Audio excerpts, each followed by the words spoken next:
Could dinosaurs get the coronavirus? Let's fossil it out.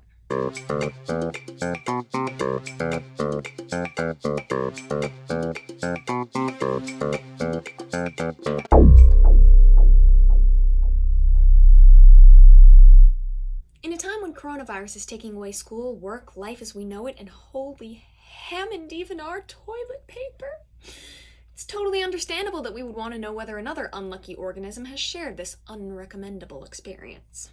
So, could dinosaurs get the coronavirus? Well, to answer that question, we actually have to first discover what dinosaurs actually got sick from.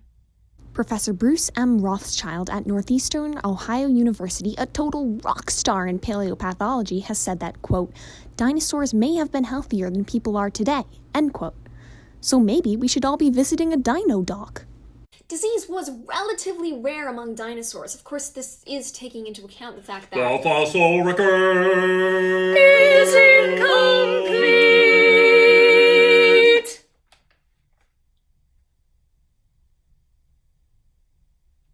Thank you. Dinosaurs suffered from lots of diseases we struggle with today, like exostosis, basically an overgrowth of bone, tumors like amyloblastoma, found in lots of humans and a telematosaurus, and osteoarthritis, a degenerative joint disease observed in some iguanodons. Dinosaurs actually had straighter, almost better-built joints than humans to support their massive weight. Our joints tend to wiggle and wobble around like a snake with rabies. This means that dinosaurs were much less susceptible to arthritis and diseases like it. But now it's time for a fossil fact. To promote safe social distancing measures, my lovely sister will be telling us today's fossil fact from out the window of the apartment complex she's currently quarantining in after a flight back from England. T-Rex couldn't chew. Thank you, Maddie. Or swallow, in fact. Makes for an extremely awkward and quite messy Thanksgiving. Moving on, dinosaurs also had some traumatic injuries, though fractured bones are pretty rare. Now, dinos didn't exactly live in cities, so a pandemic on Pangaea wasn't really likely. Also, it is incredibly difficult to find evidence of paleoviruses, sometimes in the genomes of their hosts, so there's not much material on dinoviruses, considering the fact that the fossil record is incomplete! Considering all we know about viruses today, we can do some super speculating.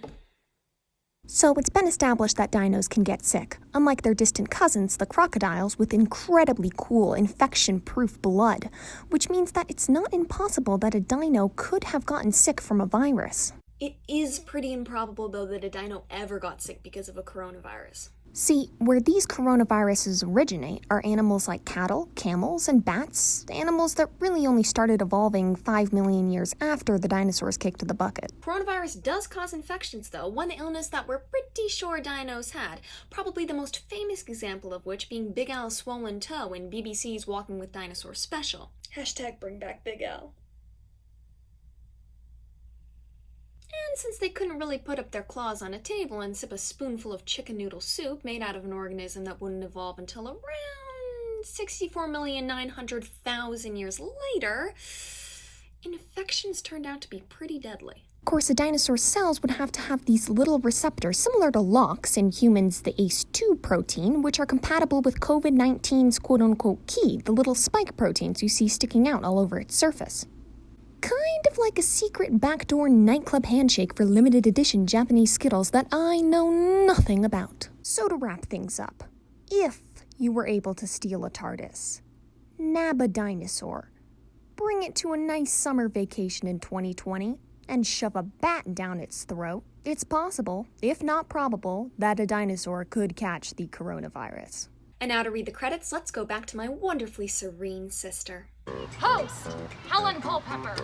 Director, Helen Culpepper. Producer, Helen Culpepper. Sound design, Helen Culpepper. Helen, for the love of, these are all just you, over and over again. Come on, you promised! Okay, you freaking ego monster.